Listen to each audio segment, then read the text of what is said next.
Tonight on EKB Evening News at 6. 2 Johnson County roads are closed due to the threat of slides. Good evening, I'm Gary Sloan. And I'm Cindy Mae Johnson. Highway officials closed parts of 2 roads in Johnson County today because of landslides. Route 1428, commonly known as Depot Road, is closed between Route 302 at West Van Leer to just before FS Van Hoos Lumber. Highway officials say they've been monitoring the area for some time. At Kentucky 1428 from Kentucky 302 until just before you get to FS Van Hoos Lumber, the road is closed to all traffic. There's been a slide that we've been watching on the hillside. We've been watching it for some time, over a year probably. It's slowly made its way down the hill, and now it's to the point where it's going to be encroaching upon the road. Engineers were on site last week, but because the problem goes way beyond state right-of-way, a fix will be difficult and the road will probably be closed for quite a while. Motorists can detour on Route 321 or US 23. Route 1100 at East Point is closed about 500 feet from the Floyd County line. This is another site that has had problems for years. The road is now closed to all but local traffic. If you live there or have to visit someone who lives there, you can still get through. As both sides await a ruling from the state Supreme Court in the case of Kentucky versus Purdue Pharma, Attorney General Jack Conway says the state is prepared to pursue the case against the OxyContin maker regardless of the outcome. Lower court ruling previously that Purdue had missed a deadline to respond, meaning the case would move straight to the damage phase. If the Supreme Court overturns that ruling, the state would first have to prove its case before a jury would consider awarding charges. Regardless of the outcome, however, Conway says his office is committed to holding the company accountable. We sued Purdue Pharma a number of years ago because Purdue Pharma came to places like Eastern Kentucky and they spent tens of millions of dollars to tell our doctors in this region that they could prescribe OxyContin with a very low risk of addiction. That wasn't true. That was a lie. Purdue Pharma actually pled guilty to criminal charges related to those types of statements some years ago. And I want to hold Purdue Pharma accountable for their conduct and the consequences of their actions in places like Eastern Kentucky. Conway says that his office lawsuits against Purdue Pharma and other drug companies has not been just about holding the companies accountable. He said the state is also using damages obtained from the companies to fund treatment of addiction in order to tackle the problem from all sides. If I can go after the pharmaceutical companies and get them to pay for the treatment for the scourge that they wrought in this state, then I'm going to do it. And we've delivered monies here to Eastern Kentucky to try to build additional treatment for adolescents and juveniles. Some of our funds are completing the 14th Recovery Kentucky Center up near Ashland that's under construction right now. So that's sort of been a theory of what I've tried to do is when I go after these pharmaceutical companies, I want them to pay for treatment. Once the Supreme Court rules in the case, future proceedings will be heard in Pike Circuit Court. A single vehicle collision this morning on US 23 south of Pikeville illustrates the dangers of wet roads. The driver hit a large body of water, causing the car to hydroplane, spin several times, and collide with the hillside. Even though the driver wasn't injured, the incident highlights the need for safe driving in bad weather. Pikeville City Police Patrolman Joseph Sloan says you never know what you may come across while driving, so you need to be careful. Drive as safely as possible, proceed with caution, try to take the extra measures to get out ahead of time if you have to be at a certain place. Give yourself enough time to get there in a safely manner. You never know what you're going to encounter on the roadway. In the springtime, when wet roads are common, it's helpful to remember a wet road can be just as dangerous as an icy road. Traffic come to a standstill for some time while we could load the vehicle up, get it off the roadway. According to autoinsurance.org, over 1.5 million weather-related accidents are reported every year. 673,000 of those cause injuries, 7,400 result in fatalities. A Floyd County man faces up to 20 years in prison after being indicted by a federal grand jury. Robert L. Cantrell was charged last week with one count of receiving child pornography for allegedly obtaining the matter via computer last June. The charge carries a penalty of between 5 and 20 years in prison and a $250,000 fine. 3 Pike County inmates are facing additional felony charges after being accused of sneaking items into jail. During separate strip searches, 50-year-old Laura Miller of Pikeville and 21-year-old Stephanie Newsom of Grethel were allegedly found to have drugs in their possession. Miller is accused of having marijuana, while Newsom is accused of having a variety of pills. During a cell search, 24-year-old Joshua R. McCoy of Elkhorn City was allegedly found with 3 plastic bags of tobacco and rolling papers. All 3 were charged with first-degree promoting contraband. Coming up, Williamson officials are working to address some long-standing parking problems in their town.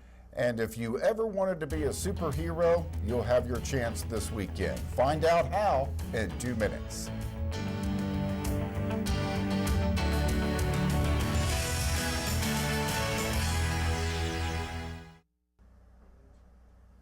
This weekend, Judy's Place for Kids is calling on residents to don superhero costumes in order to do something really heroic. EKB News reporter Shannon Deskins explains why. Saturday, April 11th is the 8th annual Run for Courage 5K, a fundraiser for Judy's Place for Kids in Pikeville. Located in downtown, Judy's Place is a nonprofit organization that focuses on treating children who have been sexually or physically abused. Judy's Place for Kids is the Children's Advocacy Center providing specialized services to children in our area when there are concerns of sexual abuse and physical abuse. So our goal is to bring all the services that a child would need to heal to one place so the child can feel safe and can get back to their full potential. Judy's Place for Kids is not a residential facility. Children are brought there during the day to receive a variety of services, from medical exams to mental health care. And the children aren't the only ones to benefit from these services.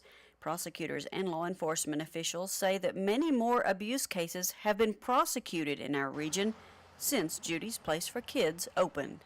You have the badge, and you have the hats, and you have the uniform, which would intimidate the child and probably scare them. And and later on down the road, they may not want to talk to us just because of that fear of us. They provide such a service for the children that is involved in a sexual abuse or a physical abuse case. Without them, a lot of cases probably wouldn't even be prosecuted without their expertise in what the field it is.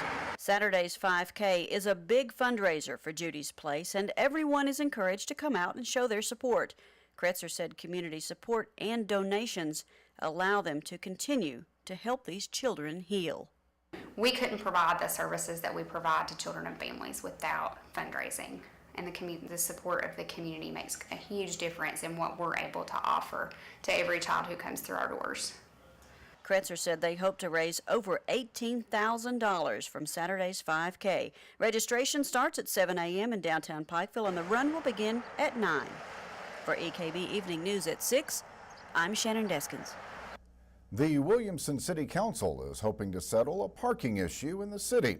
During its meeting last night, the council clarified an ordinance regarding the parking of abandoned and junked vehicles, as well as other vehicles on the streets of the city. This has been an ongoing problem, but recently became an issue when first responders had difficulty getting to an emergency in a timely fashion. Mayor Stephen Johnston Knopp says he would like for this to be taken seriously by everyone. We've been putting a special effort on that in the interest of protecting people's homes and properties and businesses to get fire service and emergency service to them as quickly as possible. The new parking ordinance expanded on some definitions to clarify the council's concerns. A vehicle is considered abandoned if it has been left on public or private property for more than 5 days, while a junked vehicle is inoperative. The ordinance also added that no person shall park a vehicle on any street within the city for the principal purpose of storing for a period longer than 5 days. The Pike County School District is offering a handful of students a head start on their college careers. EKB News reporter Courtney Lovern tells us about the Early College Initiative in this report. At the Pike County Board of Education on Thursday evening, many ideas were discussed, and one project that stood out was presented by Philip Birchfield on Early College Initiative. We had, of course, Mr. Birchfield was here, and he shared some things about a early college initiative that we're going to be working with in terms of Big Sandy Community Technical College. Birchfield's presentation included the plan for 10 Pike County juniors to be on-campus students next year at Big Sandy, and all of the fees will be taken care of. It'll give them a great opportunity to have 30 college hours by the end of the year. They can follow up by having an additional 30 the next year, and they'll graduate from the community and technical college with an associate's degree at the same time they graduate from high school. Lester also explained how he is expecting this plan to grow as time goes on. Parents as well as students will benefit from that opportunity, and then as the years go by, we can work with the college system and grow that so that more of our kids can take advantage of it. Reporting for EKB Evening News at 6, I'm Courtney Levern. Coming up, Jamie Johnson will be here to fill us in on all the latest All-A baseball and softball action. But first, EKB Chief Meteorologist Lathan Hopkins will be in to tell us what the weekend has in store for us. We'll be back in 2 minutes.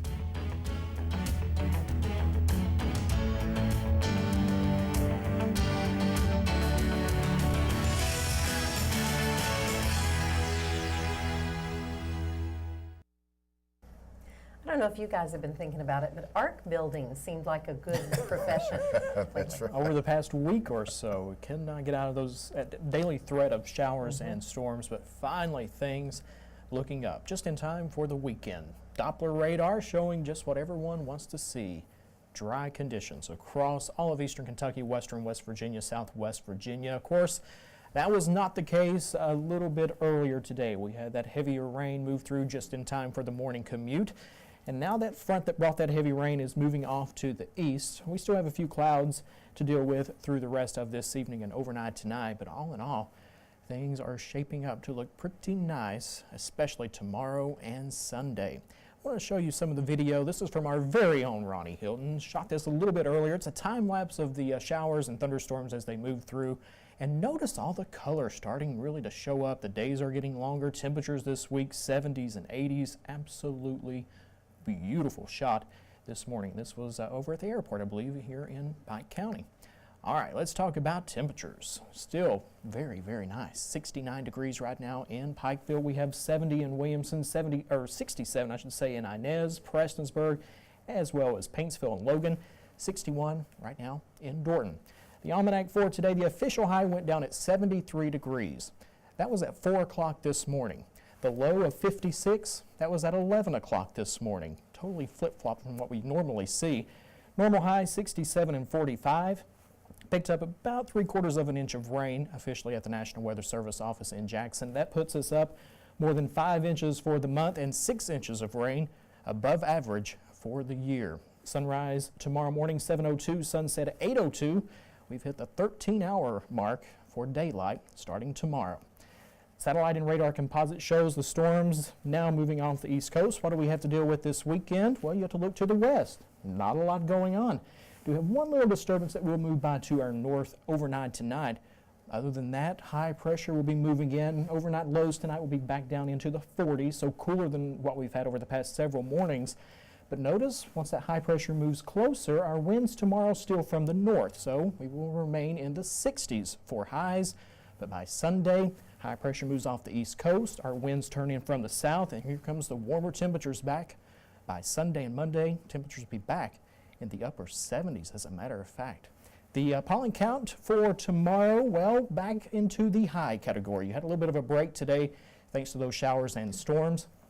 9.9 out of a possible 12 tomorrow, and by Monday, get ready for it, you allergy sufferers, nearly at the top of the level, 11.5 out of a possible 12. 66 degrees for tomorrow, sunny skies, 77 on Sunday, mostly sunny. Chance of showers and storms moving back in Monday, Tuesday, and into Wednesday. Just about a 40-50% chance each and every day with temperatures in the 70s. For now, it looks like the threat of rain will remain in the forecast for Thursday and Friday as well. So, of course, we still have, 6 days to fine-tune that forecast, but that's the way things are looking for now. Please do some tweaking. I've been trying my best all week. There's a little festival next week. What? Yep. What is this festival you speak We of? call it Hillbilly Day. Oh, is that next week? Oh, I'll see what I can do. Okay, now talking about all this rain, we all have pets. Our pets do not generally like the storms. Oh, no, not at all. This may sound like science fiction, but pet owners now have the option to clone their pets. Even more remarkable, the process can begin in Pikeville. EKB News reporter Shelby Steele has the story. Cloning is not a word we hear very often, but Dr. Dustin Anderson at the Animal Wellness Center in Pikeville has started the cloning process for a Floyd County resident, John Endicott. My cloning experience started with John Endicott. He actually came to me. He has had a wonderful Rottweiler that had passed away. And John decided that he wanted to try and preserve her genetic makeup. He brought Molly in after she had passed away. We took 7 or 8 biopsies and submitted them to a lab for him, and the laboratory actually started growing the cells. She has not been cloned, but they do have cells if John decides to clone her that they can possibly make a clone for him. Dr. Anderson says, as of now, cloning isn't popular in the pet world. It is mostly used for livestock on farms. It's really not into the pet industry yet. The ideal with cloning came in for cattle production, swine production, horses. If producers have an excellent breed that they really want to preserve that genetic material, and that's, in case something Mother Nature happens, animals die and they want to redevelop the genes that that particular animal had, they can send off cells, preserve it, and potentially when they clone that animal, the new animal will have the same genetic structure. Dr. Anderson explains that cloning won't give you an exact duplicate of a pet, but it will have some similarities. When you clone the personality, the actual memories, no, none of that is there. All of that will come up as the animal ages. It's environmentally influenced. What you hope for in a clone is similarities in their genetic makeup. They may look a lot alike. They may sound a lot alike. As far as the dog's attitudes, they may be completely different. Molly's cells and tissues are currently being stored in a lab until Endicott decides to completely follow through with the cloning process. For EKB Evening News at 6, I'm Shelby Steele. That's interesting. That's one to make you pause. That's right. We'll be back with sports in 2 minutes.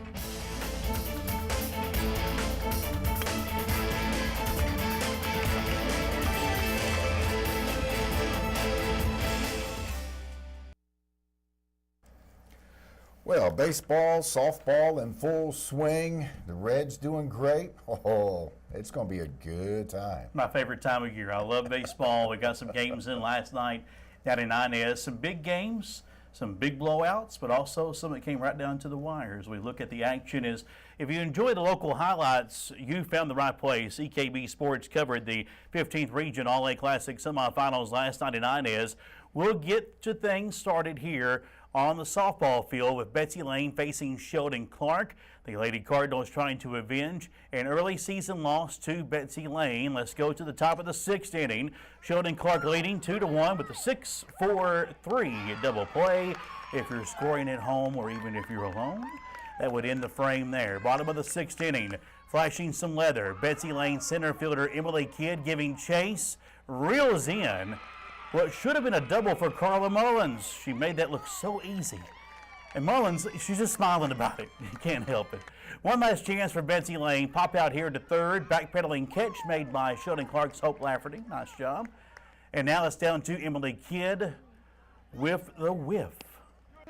And Sheldon Clark will march on to the 15th Region All-A Finals, a 2-1 final score. All softball and baseball action has been postponed in Inez tonight due to the weather, so the Lady Cardinals will face off with Pikeville on Monday for the 15th Region All-A Classic Championship. Pikeville defeated Phelps 10-0 to reach the finals. Game time is set for 6:30 Monday evening. Betsy Lane, Sheldon Clark find themselves again together on the baseball diamond. 15th Region All-A semifinals will pick this up top of the fourth. Cardinals up 9-1. Wes Hager would bring in 2 more there with a liner up the middle. 2 on and 1 out now. John Fitch will lift one to right field. Betsy Lane's Tyler Sanders, stop, drop, roll. That would allow 2 more to cross. This one was pretty ugly. Blake Parsons will come up next and be adding insult to injury here with Cindy's favorite word, the bloop. To center field, it would drop. Another run is in. Sheldon Clark would take care of Betsy Lane in this one, 17-2, the final score. Now, late into the night, a pair of Floyd County rivals took to the field as Allen Central faced Prestonsburg. Top of the first, Allen Central's Dustin Johnson, ground ball to shortstop, allowing Cameron Blevins to round third and head for home, 1-0 Rebels. After a sermon on the mound here from Prestonsburg's manager, Coach Shane Simpkins, Black Cats pitcher Travis Powers would settle down, striking out Tanner Hamilton, leaving the bases loaded. Bottom of the first, 2 out, Prestonsburg's Reese Awesome. The shot past third, and whoops, yeah, there's a base there. Coach looks at him and says, you know there's a base there, right? Yeah. He's all right, though. Next batter, Jaron Hall with the deep fly past the outstretched arms of center fielder Dylan Lawson. That's good for 2 bases. Runners now at second and third for the Black Cats. Allen Central, though, would recover with a comebacker to the mound off the bat of Grant Martin to end the threat, and the Rebels would hold on to defeat Prestonsburg 3-1, the final score. That sets up a championship matchup Monday evening. Sheldon Clark will face Allen Central for the 15th Region All-A Classic crown in Inez, 6:30 p.m. The Rebels defeated Sheldon Clark 14-0 earlier this season. Major League Baseball, something's got to give tonight as 3-0 Cincinnati hosts undefeated Central Division champion St. Louis to start a 3-game weekend series at Great American Ballpark. Former Cardinals pitcher Jason Marquis will make his Reds debut on the mound, his first Major League appearance since July 19th, 2013, when Marquis, ironically, lost to the Cardinals as a member of the San Diego Padres. Game time is 7:10 tonight. Pregame at 6:40 on 98.1, 104.3, the Oldies Radio Network. 1:10 p.m. start times for tomorrow and Sunday as well. Finally, records have been broken today at the Masters. While everyone has an eye on the return of Tiger Woods, 21-year-old Jordan Spieth has stolen the show. Spieth's 14 under 130 through 2 rounds at Augusta National is a new Masters school scoring record, breaking Raymond Floyd's old record of 13 under 131 through 36 holes. There could be more history in store this weekend, though. Spieth made 15 birdies through 2 rounds and has his sights set on Tiger Woods' all-time Masters scoring record. Now, speaking of Tiger, he shot 3 under par in the second round today and currently 12 shots behind Spieth for the lead, and that is a look at sports. Sports is always good when you get bloop in it. Bloop and comebacker to the mound. These are words that are always, when you're typing your script, they spell check wrong. I'm sure they do. They sound right. I like it. Wrong. I like bloop. I got to find a way to work it into my stuff. That's right. We'll be back in 2 minutes.